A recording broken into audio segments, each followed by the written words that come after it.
Good morning. Welcome back to the Red Mic. Happy Thursday.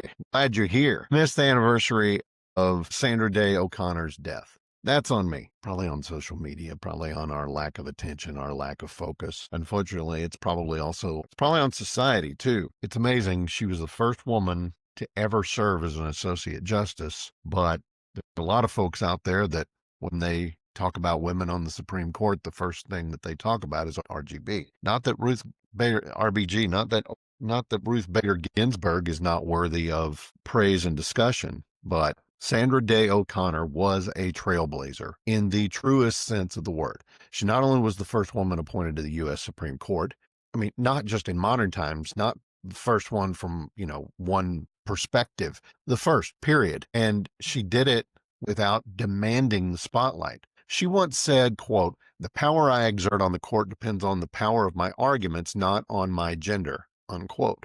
And that was not just a quote or a slogan. It was how she lived.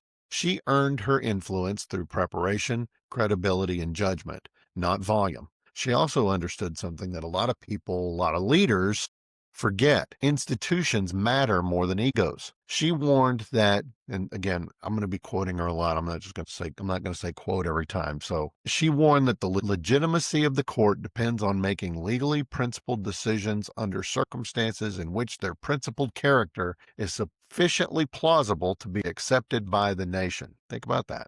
That's not just a judicial insight. That's a leadership insight too, because legitimacy, whether it's the courts, organizations, teams, it's fragile. And once it's gone, authority becomes enforcement instead of trust. Sandra Day O'Connor seemed to believe that restraint was a strength, not a weakness. She reminded people that the court is not a legislature and that knowing the limits of your role is as important as exercising your authority. And that's an idea that is wildly out of fashion today. We reward leaders who blur boundaries. We reward leaders who overreach. We reward leaders who dominate the room. She modeled something a lot harder to define and a lot harder to pull off, and that's discipline. She believed deeply in collaboration. She once said compromise is essential.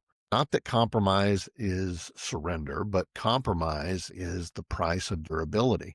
And she understood timing too. She said that good judges know how to step aside. We're missing that kind of wisdom today, and not just on the bench. Leadership isn't just about clinging to relevance. It's about knowing when your job is to stabilize, not be the star, not pull the oxygen out of the room. Sandra Day O'Connor did not try to win every moment. She tried to protect the system so it could survive the next moment. Her leadership wasn't loud. It wasn't tribal. It wasn't performative. She was anchored. And she showed us that you can be firm without being cruel, principled without being theatrical, influential without being incendiary.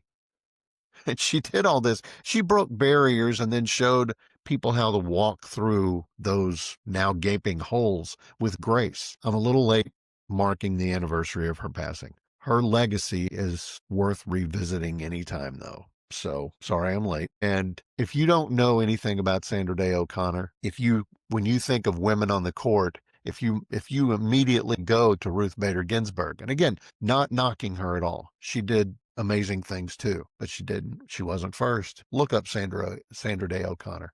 Let me know what you think in the comments. I'd appreciate it. That's today's Red Mic message.